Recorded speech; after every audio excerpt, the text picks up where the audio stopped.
This is a Linksys RE6500 wireless range extender. It's dual band AC.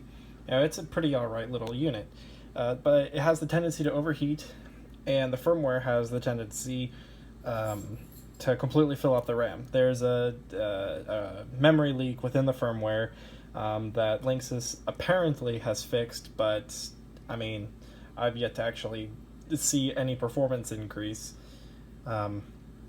But the main problem of this little unit is that it overheats, because the heatsink is about the size of a Pentium 4.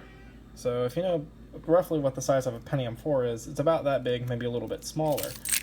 So I devised an ingenious solution. This is about a 40 millimeter fan, and it's a 12 volt fan. It's just a standard computer fan, and this runs off of a 12 volt supply. It's a 12 volt 1 amp supply, comes straight from the wall via a little power wart.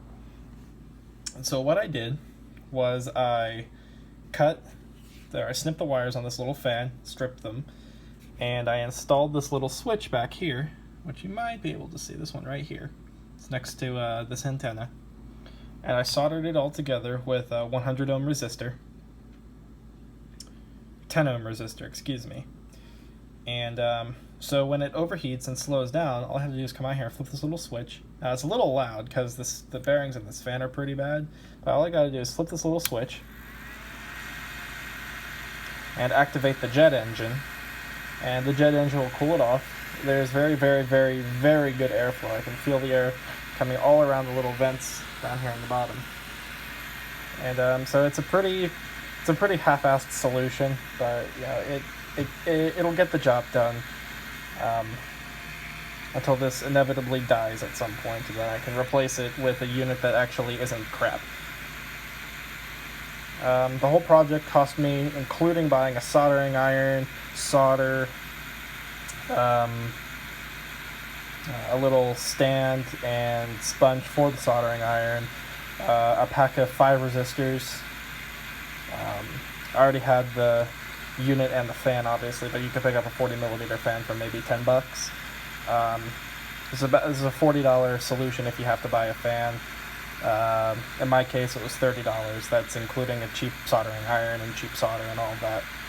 Things I wish I did better were buying more expensive solder, because the cheap solder really sucks. That's pretty much it, to be completely honest. Oh, one more really cool thing about this is that it's a 1.5 watt ish, because you know, you take into account the amperage, the voltage, and the resistance of the resistor. It's a 1.44 watt fan. Now the problem is I can only get half watt resistors.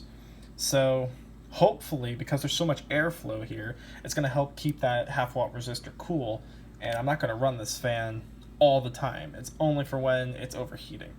So I would do that differently too. I'd get a 1 or 2 watt resistor, but that's really all I'd change. Successful little project. I highly recommend it.